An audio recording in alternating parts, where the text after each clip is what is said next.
Hello viewer, এখন আমি আপনাদের সাথে শেয়ার করব কিভাবে আপনার কম্পিউটারে ডিস্ক স্পেস দেখবেন। So let's take a look how to do that.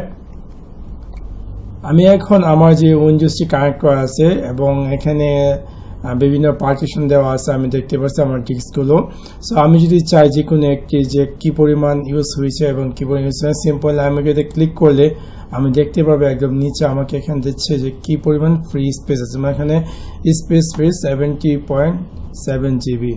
তাছাড়া আমি চাইলে এখানে রাইট ক্লিক করে ভিউ ট্যাবে গিয়ে টাইটেলে ক্লিক করলে আমি দেখতে পারবো যে আমার যে হার্ড ডিস্কগুলো কানেক্ট করা আছে এবং তার কি পরিমাণ স্পেস ফ্রি স্পেস দেওয়া, যেমন এটাতে দেওয়া আছে 70.9 GB ফ্রি স্পেস, এর যেমন ফ্রি 64.8 GB ফ্রি স্পেস, এবং এটা যেমন 409 GB ফ্রি, এভাবে সবগুলো দেওয়া থাকবে। অথবা আমি যদি চাই যে কাঙ্ক্ষিত যে কোনো একটি ডিস্ক সিলেক্ট করে তা দেখার জন্য, সিম্পলি আমি এটাতে রাইট ক্লিক করব। ক্লিক করার পর প্রপার্টিসে ক্লিক করলে আমি দেখতে পারবো যে এখানে অ্যাপিয়ার করবে যে ইউজ স্পেস হচ্ছে 55.7 GB এবং ফ্রি স্পেস হচ্ছে 409 GB এবং টোটাল যে ক্যাপাসিটি তা আমি দেখতে পাচ্ছি যে 465। So that's it.